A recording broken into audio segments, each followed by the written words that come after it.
Welcome to the group chat with Tara Thomas and Amanda Goodman of Faith and Four Letter Word.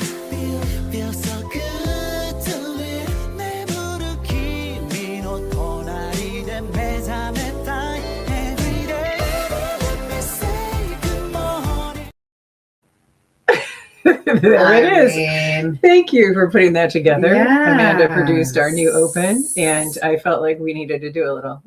I mean, what a way to it's like you have to pick the right alarm clock. Like the music that just sets the tone. It totally sets the tone. It had a nice vibe to it. Yeah. Happy Monday, everybody. I'm Amanda Goodman. And I'm Tara Thomas. Thanks for joining the group chat. Big milestone for us. This is our 10th episode. So crazy that means we've now turned the clock into February. I mean, we didn't think it was ever going to come. This has been probably one of my coldest months on record. It's awful. And today is the big day, Groundhog Day, right? Today's that's right. That's right. Punxsutawney Phil. Okay. Did you hear the PETA plan that they wanted to do a hologram instead of? Okay. And Josh Shapiro, the Pennsylvania governor, I thought he had a good point. He said, it's not like we're eating the groundhog. We're not eating the groundhog. Okay. I think they lead a pretty posh life. They do. And being from PA, a lot of us in college, you would go the night before to Punxsutawney, Pennsylvania. Oh, that's awesome. And you would celebrate with some libations awaiting Phil. And Phil lives a better life than I do. Like Phil is like, first of all, think about it. Like he comes out, all he has to do is show up he has to, do you look, you see your shadow, Phil? Or you're not, he comes up, he's presented like Simba every year, and everyone like claps for him. So do we know if he saw his shadow? I think it's too early still, right? Okay. Maybe not.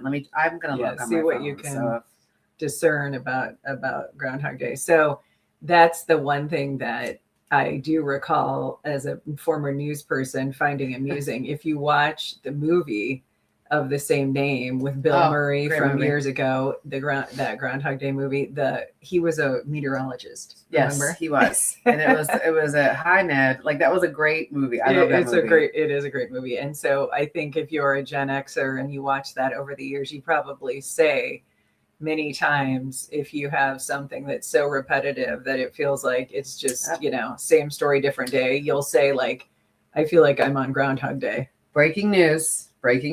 The little varmint, he did indeed see a shadow. So that means 6 more weeks of winter. Well, you know what? Considering what we've been through thus far this winter, I am totally not surprised. And I really believe that our next 6 weeks, anything really could be more mild than what we've experienced this month. I mean, this past month, it was, and the thing that's so weird how you adjust to your surroundings. So I know like today this is so funny. I looked at my app, to read the temperature and the forecast. And I thought, wow, it's going to feel like 10 degrees. I don't know if I even need a coat. I mean, that's how sad. Think about when it hits 30 in the Midwest. When it hits 30 in the Midwest, we're outside with no coat. Yes. Open the windows, let everything air out. Speaking of windows, I was going to tell you one thing I've noticed that's kind of odd.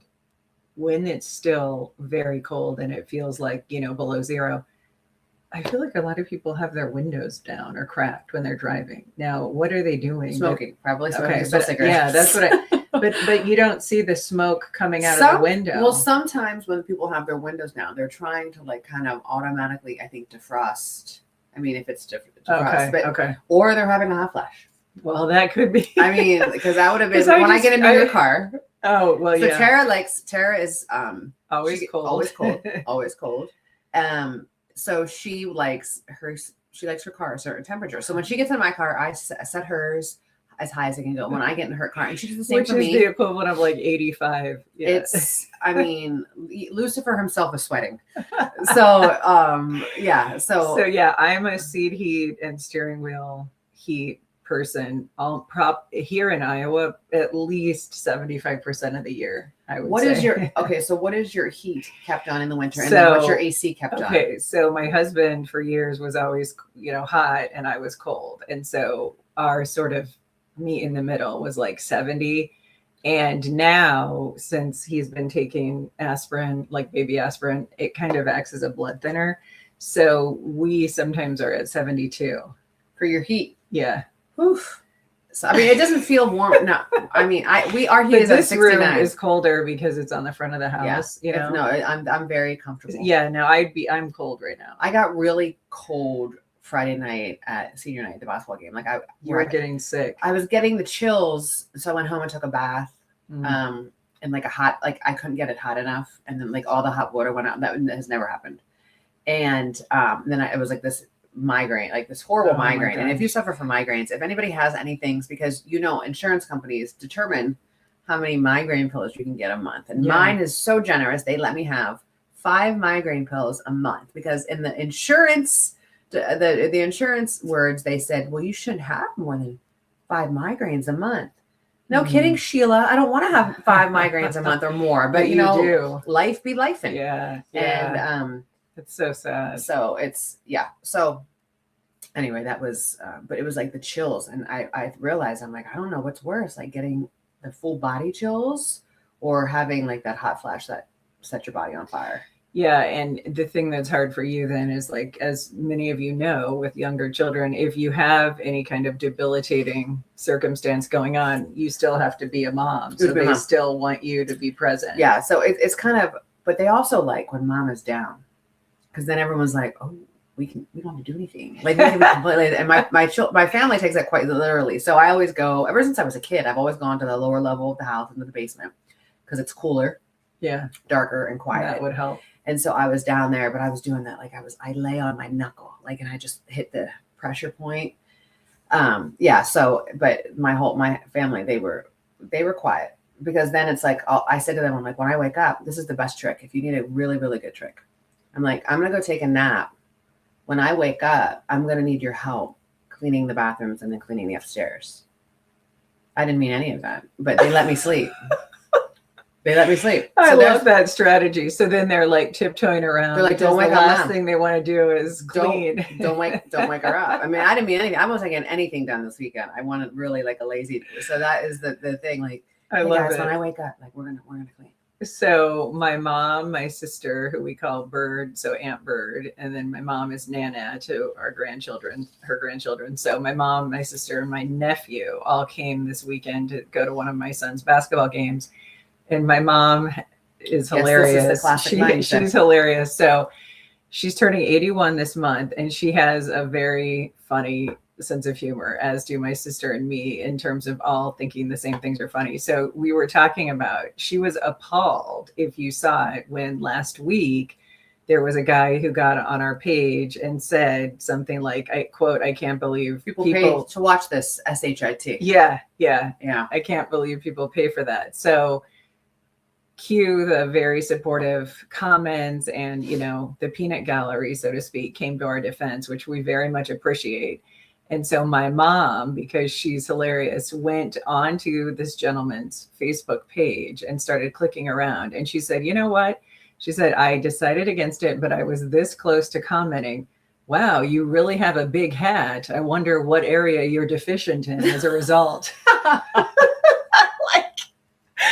Which I thought was that's classic. So good, my mom. I know. And so she was going to comment that, because you know how we talk about the older you get, you'll say what's on your mind. And so once you hit 80, I promise you the filters are off, which is so fun. So it's a good place to be, because that's awesome. You've lived so much life that you're like, I'm not gonna take it anymore. God, how bad will I be? I mean, I will be. I know. Like, imagine getting more unfiltered, right? I'm like, yeah. Well, this is a funny line that I always say, and Amanda says this too now. When we always say, if I won the lottery, then I would do XYZ, because so much of our lives are controlled by all the factors that are out of our control, right? So for example, if you aren't independently wealthy, then you very much need a paycheck to pay the bills and keep the lights on.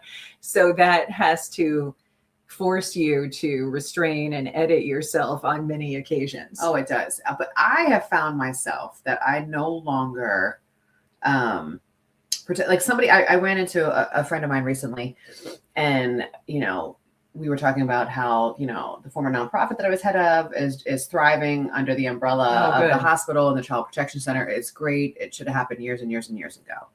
And we were talking about, I said, I don't miss it, because I hate it being absolutely phony in rooms begging for money to keep our programming Mhm. going. And that's really what it is. And you have to play. And so I've had a seat at tables and I know how it all operates. And it was so icky. Like, that's the best way. Like, there's no other way. It was icky. I liken it to the filthiness of working in television news under the Boys Club. Yeah. I do.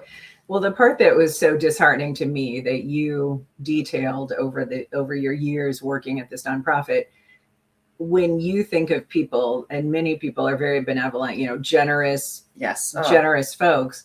When you think of a person with the mindset of, hey, I have this money and I'd like to donate it to a good cause, what you don't realize, not in every case, but in many cases, somebody will tie their donation to a level of control, yes, or a personal stake in the money. So what I mean by Yes. that is they may believe in the cause, but, oh, Amanda's kind of mouthy, we don't like her. So instead of donating to the cause, they're denying a donation based on some pseudo read on the personality attached to it. Oh, And I just think, and that 1,000%. for me, 1,000%. that was a very kind of sad truth to uncover or to understand, because I always wanted to believe that people were nothing but sincere.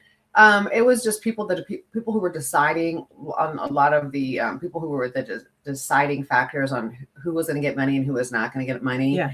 And it was, I don't come packaged the right way. Mm-hmm. They wanted to control me, and it was very much a thing. And we were talking about keeping children safe. That is messy, and that is loud, and that is, Right. that is torches and pitchforks, and that is not worried about being liked. It's about doing what's best for children. And there are far too many people who are more concerned about being liked, being invited to, the summer celebration at the country club, and the crab boil, and it just, and I didn't like it. And I remember I was telling you, there were some deciding people in my office one time, and I was talking to them about programming and why we needed an investment. And that's how I always looked at it. Like, please invest in children's lives. Mm-hmm. I was walking them. We were walking into the lobby of our agency. And my dear friend Joyce, who was our office administrator, was sitting there, and she saw the whole thing happen. I'm in mid conversation, and these women are just ignoring me and walking right out. And thankfully, the door was locked, so they slammed on the door. But it was the most humiliating, because they wanted because one of the people was tied to a community in which I had to write about. But then it was very much in their head. They're like, well, we're going to show her, we're not going to give her money. And that, to me, it showed me who they are as people. Mm-hmm.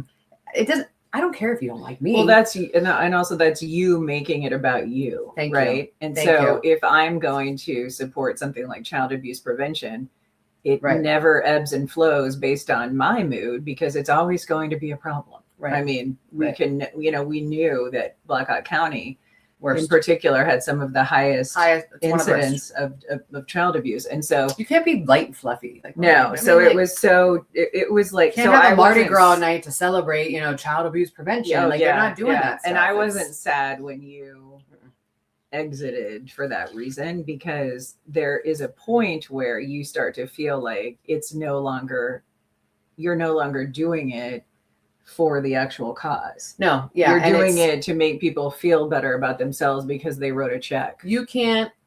I could not raise money, because that was my sole job, to raise money and raise awareness at the same time. And that's when I realized this is dirty and this is ick, because it was, people wanted me to raise money. And it was like these, raise this, but do it my way. When the things that I knew and I heard and I read, people would have had nightmares about that. And we have children going through that, but no one wanted to realize that, because no one wanted to. And also that's something where you feel that it's almost like you described, it's almost a messy process, It's very because messy. you have to really come, head on with horrible realities of what's being done in your own community.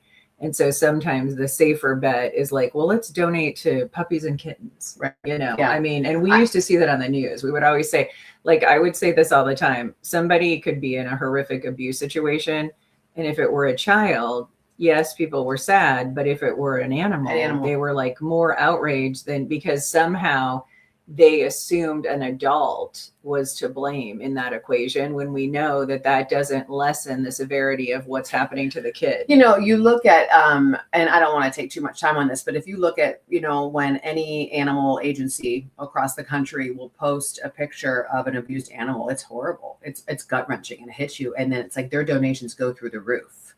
I would never have exploited a child by showing, and a lot of the kids we saw, there's bruises that they're not visible bruises because they've been sexually abused.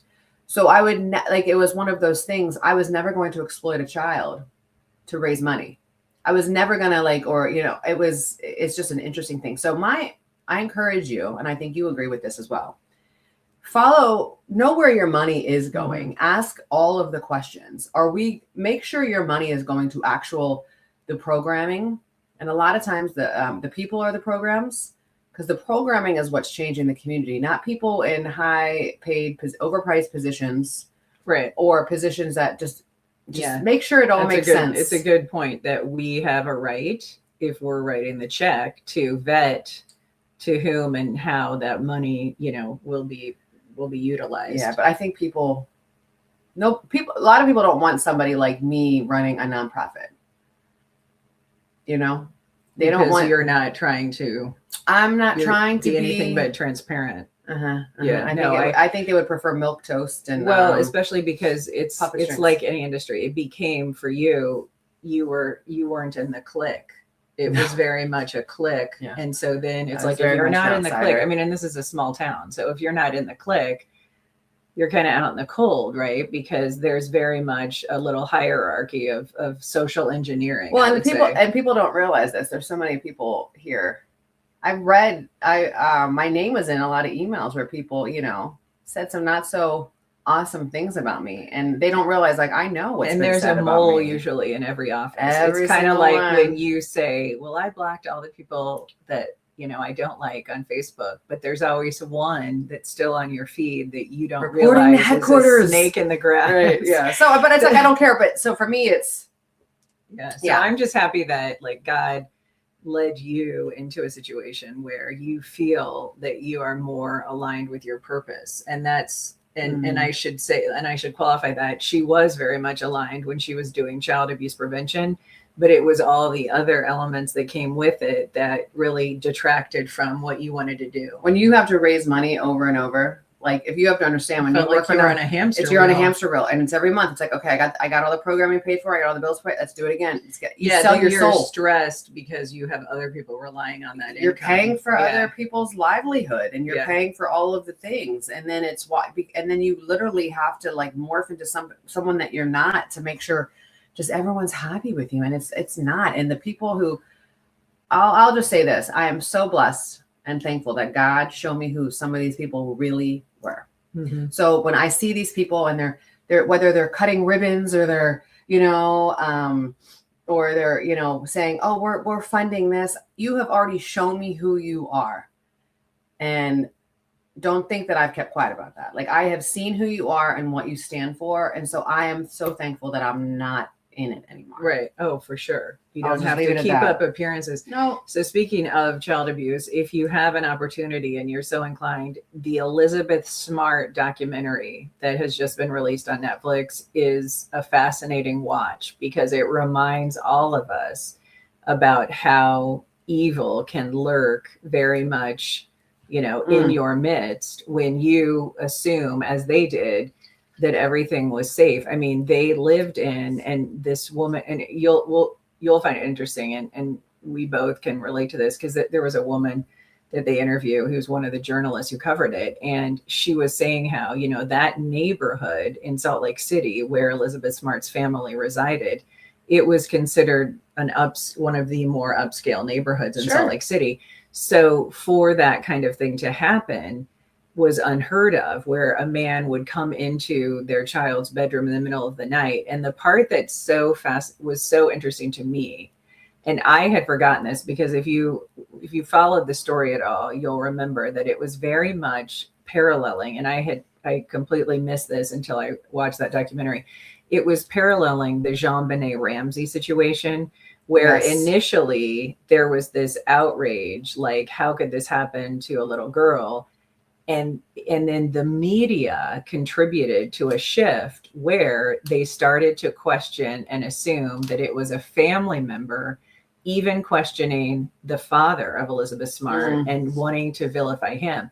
And what they said, there was a direct correlation in people being willing to help, to look for her, and the momentum of the case with the media's coverage. So as soon as the media started to imply, well, her uncle didn't quite pass the polygraph, or her uncle is now a person of suspicion, as soon as that shift happened, when the narrative then, as often happens, defaults to, wait a minute, this is, I don't know about this Ed Smart guy. They said then, no, the support drops off. The phone stopped ringing. People weren't doing searches. Flyers weren't going up. And so I was really impressed with the family. They chose to really take it upon themselves that when Elizabeth's younger sister, who was 9 at the time, and I don't want to sort of give it all away because it's a really fascinating watch, but a change happens, and that leads them to be more aware of a possible suspect. And so once they decided to go public with that, it was against the wishes of law enforcement. And they said, no, we know that she's still out there. We believe that. And it was the father who kept feeling, I know she's still out here, because he had a dream. And in the dream, she was like walking toward him in a field. And so that was his validation. Like, thank you for confirming, in this dream that I know she's alive. So I haven't even watched the last 5 or 10 minutes of it, but I got through most of it. And I was just the thing that is so sad, and those of you who remember the details of the story will recall this because it was a horrible reality. It was the mom who had found this guy when he was living, in and out of homelessness, to do some work on their home. But this is the craziest part. And this reminds me of what you always say about people that want to do harm. Where do you think they go? They go to places where they have access to kids. He was recommended by the church as somebody that they should hire because he was down and out on his luck.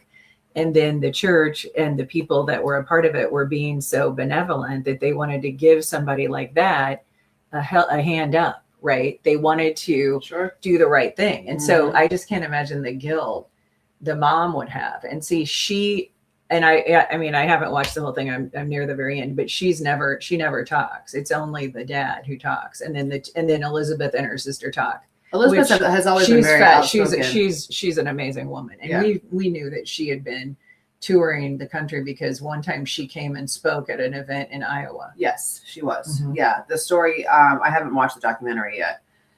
You'll love it. I mean, it's one of the things where I think a lot of people fail. I think that it's still very interesting how you see a young girl at an underground party. Yes. And she's wearing a veil, and it's so out of place. And you notice it's a small child and no one says anything. That's because society had changed, right? Before, it was don't, it's not my business. It's not my business. When when we were growing up, it was everybody's business. What we were doing was everybody's business in the neighborhood. I remember going to my neighbor's house when I was a little kid, and my parents never had sugary cereals. We had wheat checks, right? So I would go over to my neighbor's house, and I was eating all of their sugar snacks, right? When they were sugar snacks. Oh my gosh. And I remember so funny. The dad came in, he was like, "What are you doing? Get home. Why are you over here eating all my cereal?" He called me out, and he called my mom. He was like, "Mandy's up here eating all of our cereal."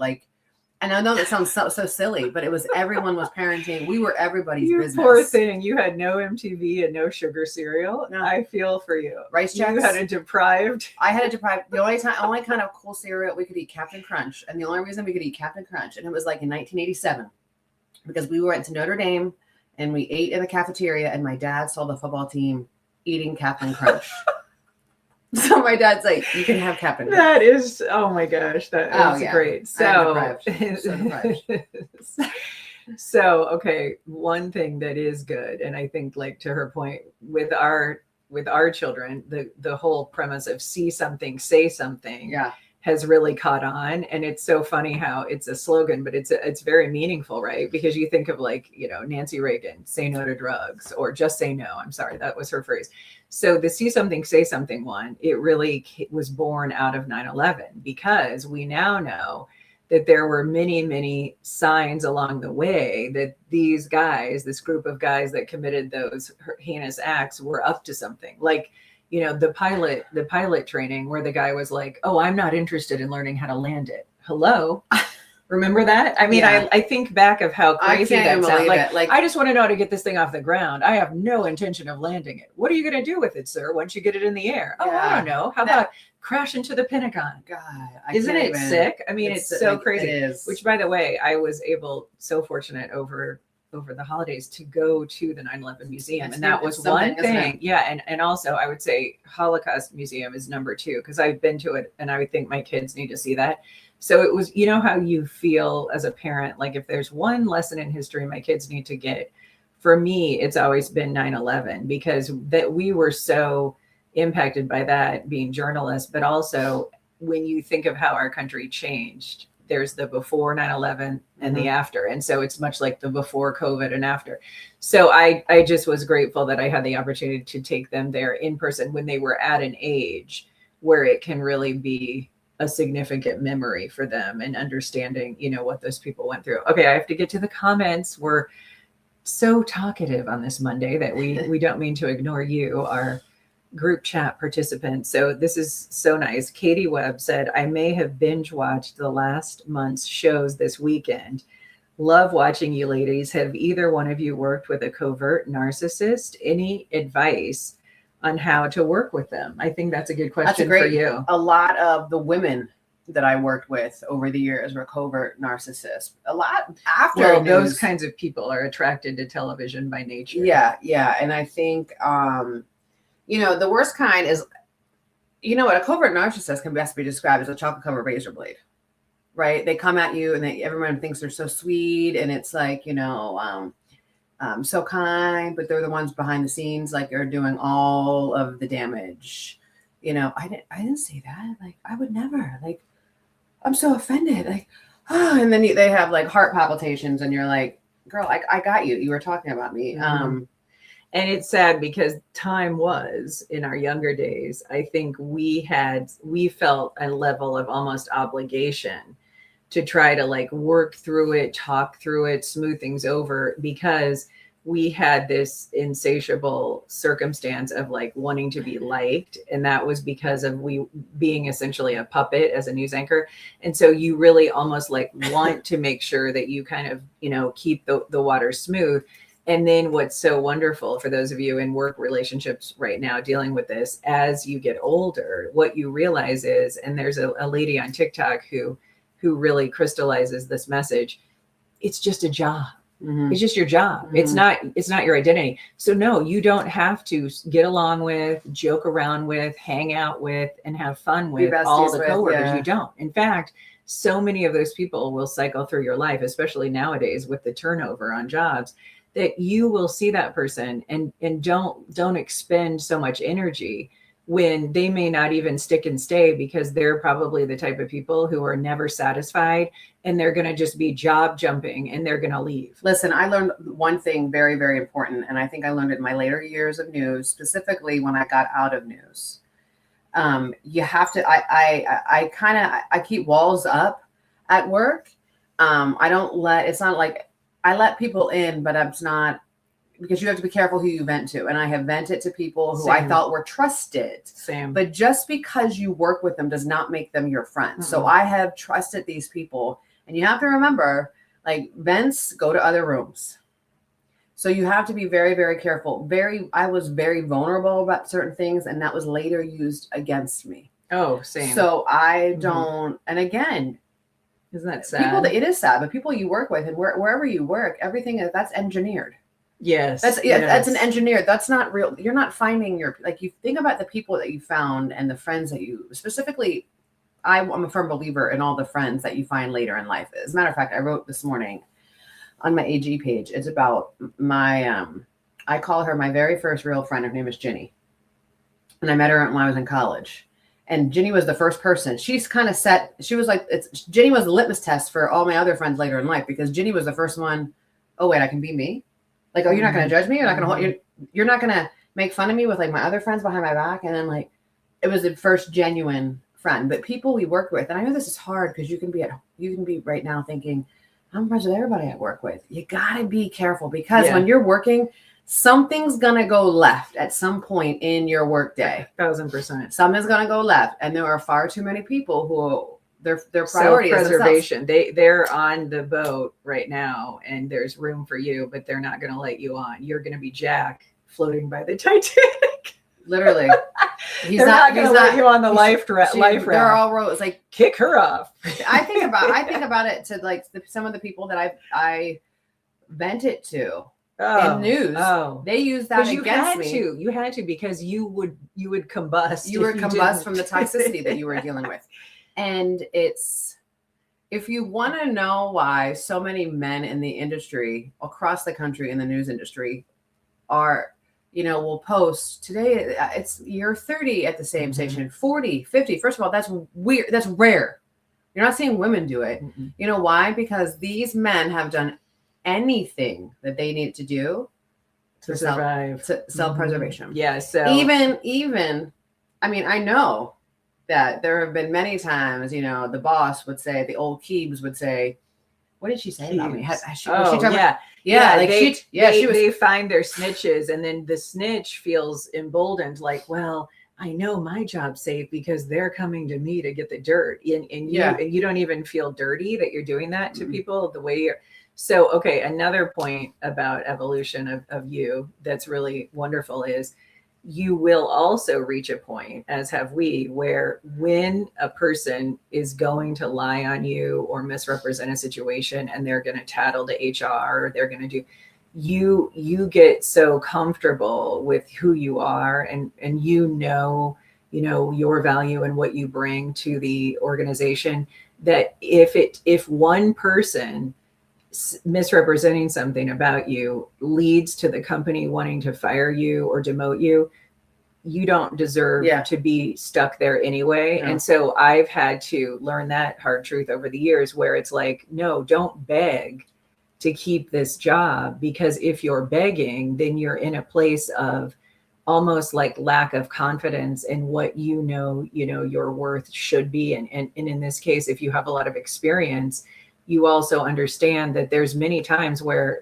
for better or worse, there are going to be people underqualified that do get better salaries, that do jump ahead of you in the hierarchy, and you just can't take it personally. Right. I mean, for me, and this is hilarious, speaking of Keebs, we talk about, unfortunately, kind of sometimes male managers that have been more insecure. There might be a correlation to their height. I hate to say that. I told Dave that we were saying this, and he's like, that's so mean that you're saying. And I said, well, unfortunately, for me, almost, I mean, I'm so tall.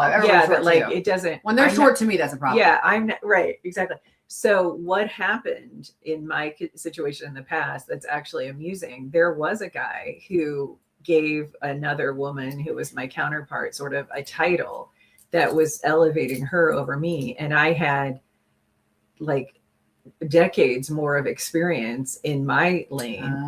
And the thinking that I kind of derived from it was, he found that she was somebody, because she was really petite. Mm-hmm. She was really short and really thin and really tiny. And so she was like that, like Polly Pocket. Yes. I can control her. Right. Yeah. And I'm Amazon lady. Yeah. No, I like, you were tall, and I was like the rabid pit bull. Like when they couldn't hold her, I was on the chain leash, and they were like, we couldn't hold her back. Like they couldn't hold her back. Yeah. And they went, oh my gosh. So we have war stories, believe me, on too many people want to have women controlled. And it's, if you say this, when we start talking, like, it's like that guy that was on our page last week, and he made another comment. He was like, oh, you guys are like so oppressed. It's like, shut up, sir. Shut up. It's not that. It's, we have been told to fit in a box. And the moment a woman says, you know what, I'm not comfortable with you talking to me like this, I don't like it. Like, as soon as we use our voice and just say, I'm not okay with this, then we're a problem. then we're obnoxious, then we're not anti anything, right? Like, it's just, you can't talk to me this way. It's not okay with me. Like, well, that's it. And that's the part that's hard, is it, to what extent do you need to go to defend yourself, right? And there was a time, again, when we were like, we want to clear the air and we want to tell them how it really is. And then you're just like, no, because their intention, it really has nothing to do with you. Mm-hmm. It's they're looking for ways to, you know, like she said, self-preservation. So they're going to stomp over or run over anything in their wake. So it doesn't matter what the reason is, because if you go and you try to defend it, then what I found is all you're doing is giving fuel to their fire. They want you to be bothered. Oh, I know Amanda was so upset. I saw that she was in there talking to the news director. Yeah. You know, they want you to have this like emotional upheaval so that you can, you know, feel unsettled on the job. And that's the thing, like, no, we're just thinking about, let's just pay the light bill and go home to our kids, right? I can tell you that I'm at a point in my life right now. It's so much peace. Yeah. You know, I heard this about, okay, go hear it again. Next time add something. Like, yeah, I it's so literally refreshing when you I don't care. It's not affecting you the way that it did when we were young. Because when you're young, you just don't know better because you don't have the life experience. Well, because you want to be liked, right? And that's not only about being on TV. As young girls, we're trained like you want to be liked, and the more friends you have means the more popular you are, and the more like you are. Like, it doesn't. And it's when people say, "I heard you said this." Well, give me my megaphone and I'll say it again. Like, anything I say, it's I don't. Well, people are like, "Did you talk about me? Did I say it to your face?" Well, no, then I didn't say it, because that's where I am in life. Like, I don't have time. People are going through so much. I go through so much. I literally don't have time to sit and talk about anybody else. I don't. I find no interest in it. Anybody that you and I dislike, or if I dislike them, those people already know I don't like them. They already know. I've told them to their face. Now, I will say there is a little bit of a refreshing alternative, and that is when it's your birthday on Facebook. And I know many of you can relate to this. I am just always blown away. There are quite a few people that are very kind and will say publicly happy birthday. Is it the automated version, it could be, but I mean, to your point, there's a part of you that's thinking like, I thought you didn't like me, but what we've experienced that's a really new phenomenon, and we don't have a name for it. It's I don't want to publicly wish you well, but I'll privately message you and wish you a happy birthday, because I don't want other people to think that I'm sending well wishes to Amanda. Okay. So I said that before, and that's what irritates me. And hear me out. And then they'll say, no, I just wanted to make it more personal. That's it. So when people will send me, like, I will get like text messages on my birthday, like all these text messages, but these same people will not publicly say happy birthday to me. So I wrote about it. And then, of course, I get criticized. Like, it means more personal. No. Because these people are very. If you're going to take the time to text a personal message, you can take 3 seconds to do the automatic one. Because these people are very, very social media heavy. So for me, if you do it, it's very personal to me. Like, to me, it's like a public declaration is like, listen, I'm claiming her. She's my friend. Like, not like using her. Like, it's not I know Amanda Goodman. And in full disclosure, and many of you are in this boat, we don't have time every day, nor do we remember to check whose birthday it is. So it's awful that sometimes you just inadvertently forget. And then I have had people feel, slighted by that. And I felt awful if they were a close friend, because I genuinely would want to give them what you just said, like a public declaration of my love and support. So just know that the ill intent isn't always there. No, it's just when you just want people like to be willing to go into a crowded room and say, yep, that's my friend. Yeah. Right, I know her. Just to acknowledge. Acknowledge. It's not about, there are some people, like I remember when I won 2 of the Emmys here in Iowa. And a lot of people that I don't even really know well were sharing the post. And I recognized, it was very kind, but I also recognized they were saying, look, I have a friend who won Emmys. You know what I mean? Like, oh, sure. I'm not like. So it was more of the I'm writing look who I know coattails versus I genuinely support. But the birthday thing is, I know the game. I know what you're doing. I know what you're doing. Now, I've said it before, especially on previous podcasts, and now I'll say it on the group chat, a big shift that was healthy for me. I think it's been now at least maybe a year and a half ago.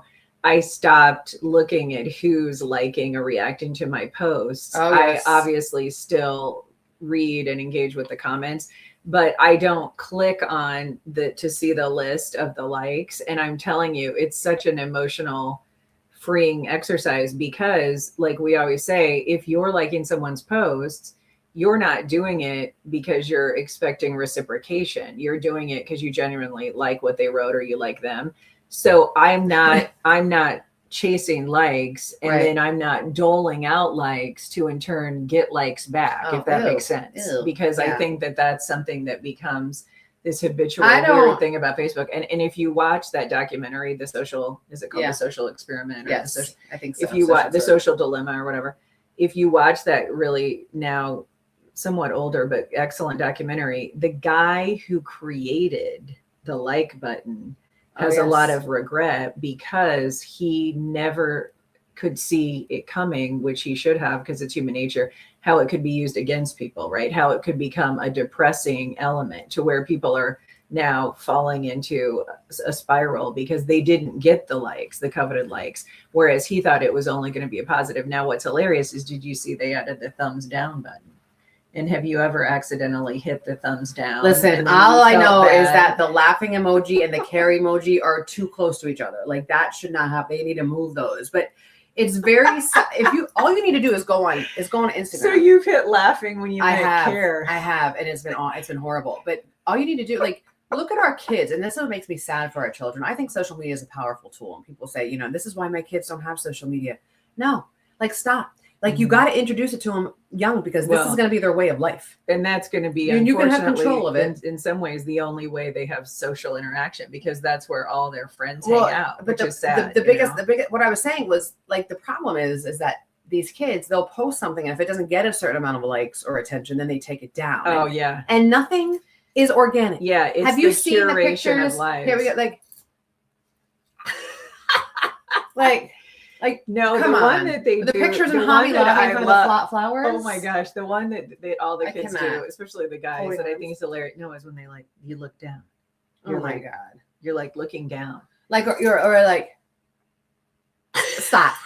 I can't, like, and then you see grown adults doing it. Like, I just stop. No, this is really funny. Annie Hernandez, my friend, she said, "LOL, is it wrong that sometimes I want an eye roll button?" That would be dangerous for us. But would people use it? Like, I would totally use it, and people would be like, "Oh, Amanda Gumman's eye rolling me." Like, yeah, of course she gave me the side eye. On maybe Facebook. we can just make ourselves what are they? Are they GIFs or GIFs? By the way, are they GIFs or GIFs? Because I've heard two different things. But we can make ourselves. I think is it tomato or tomato? I mean, I feel like you could say either. I don't know. Well, we should make one of ourselves just like this. Like, I mean, when that. Imagine if, we talked about this. I know what we talked about this last week, and this is an awful thing to think about. But the guy who scaled that Taiwanese tallest building, and 101-story building, free climbing it, he had that deficiency where when they did an MRI, they discovered that his brain doesn't detect fear. What if our brain had a default where we just said whatever we wanted, regardless of the outcome? I mean, it would be a dangerous thing. I feel like I do that now. Well, I really feel like I do that. I feel like I do that now. But I will tell you, the posts that deserve the eye roll button, and I've said this last week, but it's getting worse, people.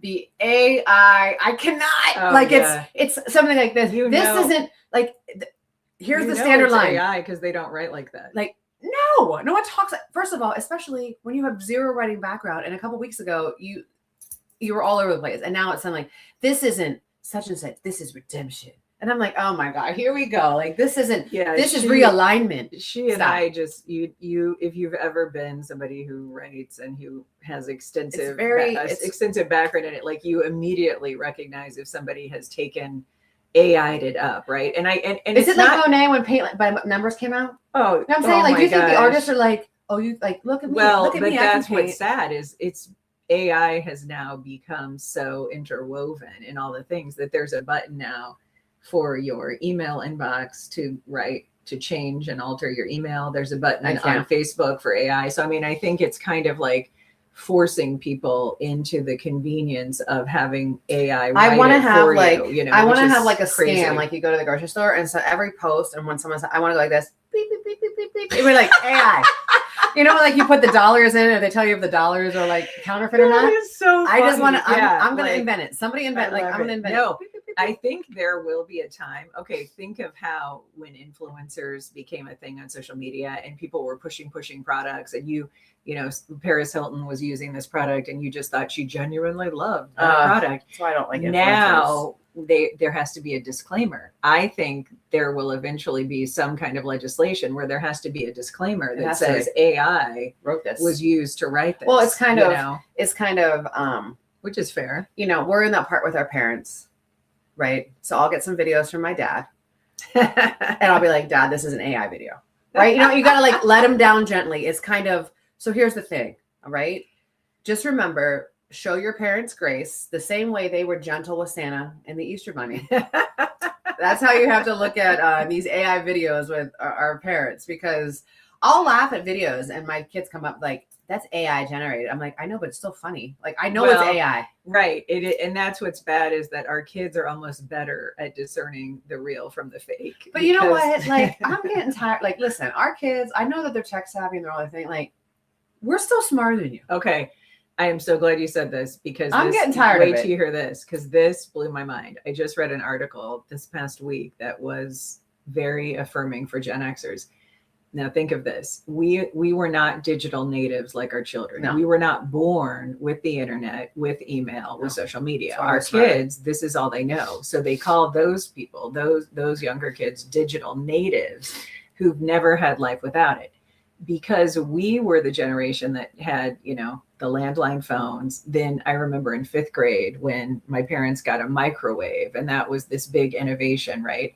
And you think of how many things over our lifetime happened that were technological upheavals. I remember sending my first email. I remember being able to get, your first smartphone where you had some level of like a portable computer.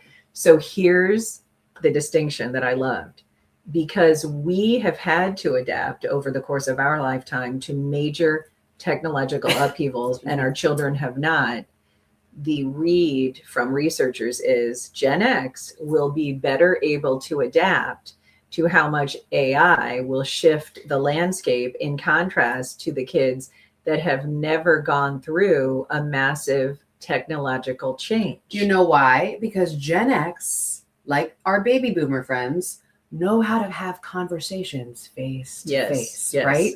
Like, first of all, Gen X, like we were told eye to eye, you suck, right? You know what I mean? Like, we joke around, like, I tell a story in Faith Before Letter Words where it's, today sometimes, and sadly, it's Gen X parents doing this to their kids. Yeah. Because probably because they're still traumatized. But like, if I didn't play in a game, it was not like, oh, the coach sucks, this, it did it. My dad was like, did you practice hard enough? Yeah, I did. And he looked at me. He was like, maybe you just suck. And I was like, okay, maybe I just suck. Yes, we definitely didn't all get a trophy. So it's very much different. But it's funny because that's how I parent. And Hector, my husband, is very much similar. Like he's, so like a couple weeks ago, last week when we thought her battery, I think I mentioned this last week. We thought an hour and a half. We're going into our show in Prairie du Chien. Gia calls me, my senior, and she's like, Mom, I'm pulling out of the parking lot and my car just stopped moving. And I'm like, what? She's like, I was in reverse and I was in park. And so I'm like, okay, well, I'm in Wisconsin. So call your dad. On stage. And so very long story short, my husband and several people in town are helping him jump her car for an hour and a half. Homegirl was out of gas, right? Out of gas. So my husband comes home. So it's like very book smart, no common sense. 1,000%. And which believe me, I am not I'm street smart, and that will take you further in life. So very much not like today's gentle parenting. They would be like, it's okay. You've been stressed out. You have been. My husband looks at her and he was like, you are just so pretty.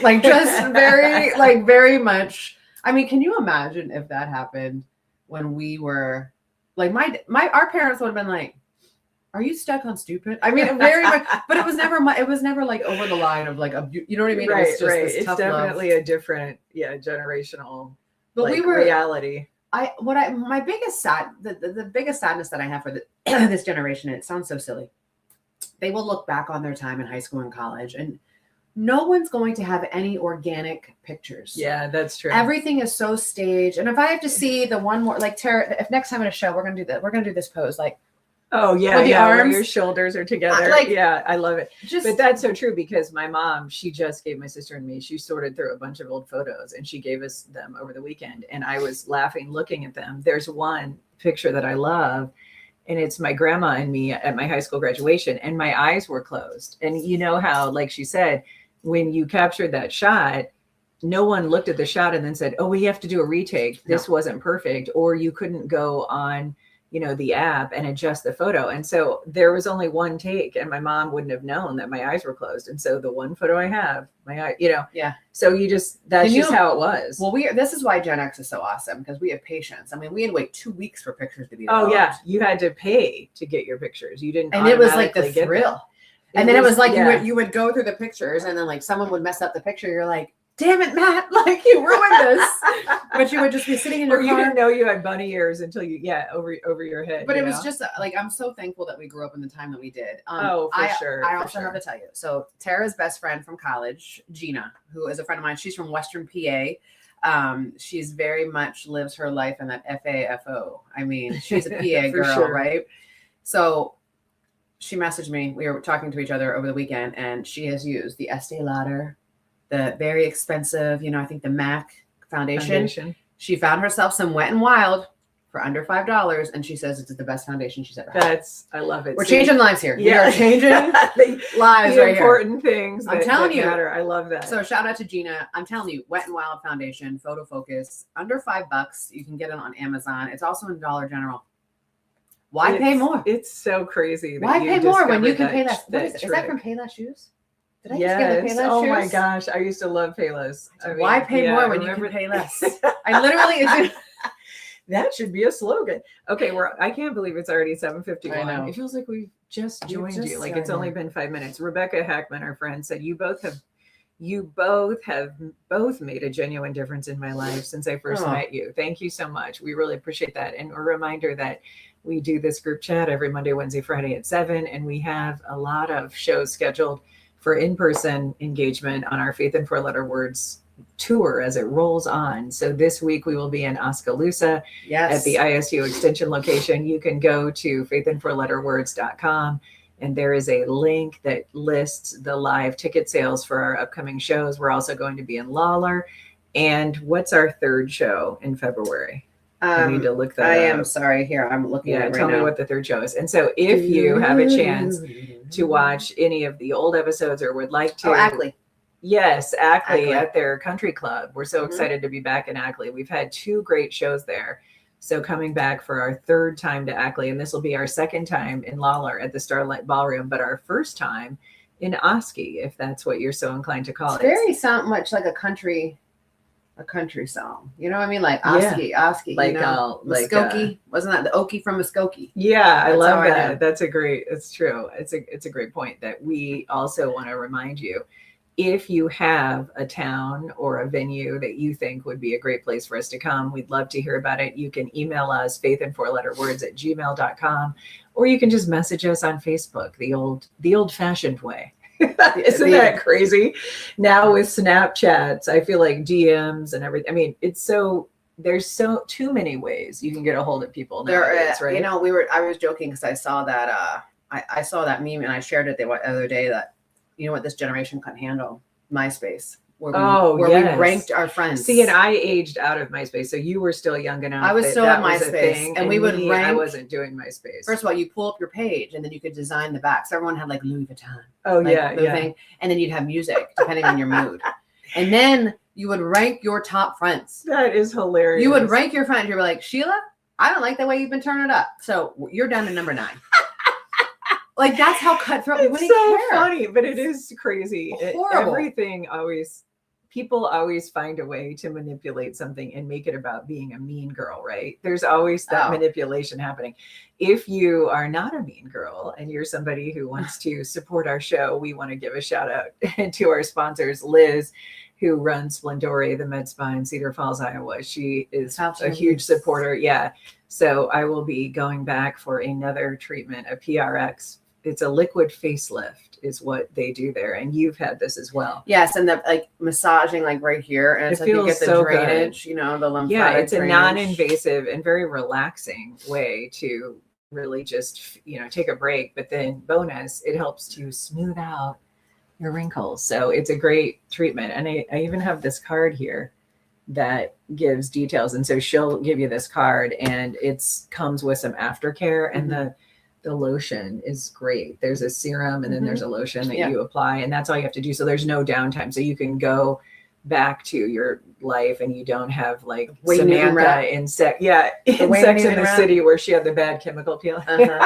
Where she had to wear the veil. Chemical pills are no joke. And thank you to Middle River Cabinetry. They are. Middle River. Please go to their website and check out their work.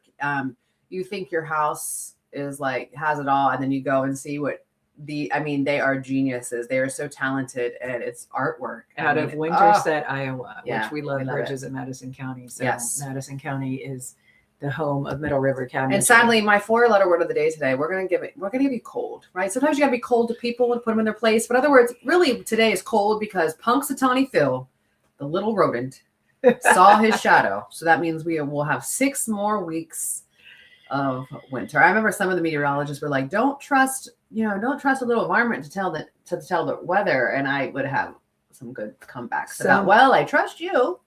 Like, some of the groundhogs might be more reliable. Yeah. And listen, and Peter, back off Punxsutawney. Like Phil's lives a cush life. Like no one's hurting Phil over there. Like he is living like a really, look how fat he is. Yeah. He's living a cush life. Phil isn't missing any meals. No, Phil is not missing it. And shout out to all the Pennsylvanians who braved the cold last night and were drinking their, Rolling Rock out in the cold. That is so funny. I love that you went there, but that makes sense. It was like a rite of passage in Pennsylvania. We just thought we were really cool. Our verse of the day comes from Ephesians. It's 2:10, and instead we are God's accomplishment, created in Christ Jesus to do good things. God planned for these good things to be the way that we live our lives. And so when you feel that you are frustrated in life or your things are weighing you down, the way that I believe the Bible tells us God designed us is to do good works. And so when you do something for someone else, you will be amazed at the way that uplifts your own spirit, because you were uniquely designed to be somebody who essentially would give back in whatever form that takes. And so I love the concept of it can be as simple as calling or texting somebody that means a lot to you that maybe you've lost touch with, or a lot of time has passed. Or it could be something as big as doing a volunteer act of generosity where you're actually, hands and feet of Jesus on the ground. And so for me, I have said this so many times, and I know we've talked about this. If you're having a time in your life where you're like feeling sorry for yourself, or you don't have an attitude of gratitude, when you go and do something, as I have been fortunate to engage with, like women transitioning out of incarceration, it really snaps everything into perspective when they are just grateful to get a bar of soap or to be able to talk to their child who they're estranged from or who they lost custody of over the phone. I mean, the things like that for them, are such a big deal, and we take all that stuff for granted. Yeah. Do something for others and then don't broadcast it. And I think that's the big thing. Like when you do something, it's kind of like even if it's paying forward the person's coffee behind you, like don't post about it, because then it takes away. Just do it, because then you want something back. You want something back. It's like performative in some ways, Yeah, and I think that's. But I also think sharing your good works can inspire others if the intent is sincere. Yeah. Oh, I know a lot of people who are intentional and are sincere, and I know a lot of other people. I mean, can you tell I'm getting older? Like my filter. She said her mom doesn't have a filter anymore. Like I'm worried about, because I know my dad. And my dad heading to leave. I mean, it's almost scary to think how unfiltered we could become. It's so scary. Well, it is cold out there. Bundle up, stay warm, turn on those heated seats, even if you want to put them on 85, like she has them. But as always, We thank you for waking up early with us and joining us for the group chat. I'm Amanda Goodman. And I'm Tara Thomas. Have a great week. We will see you bright and early on Wednesday, and then we'll see you Wednesday night in Oskaloosa. Oski.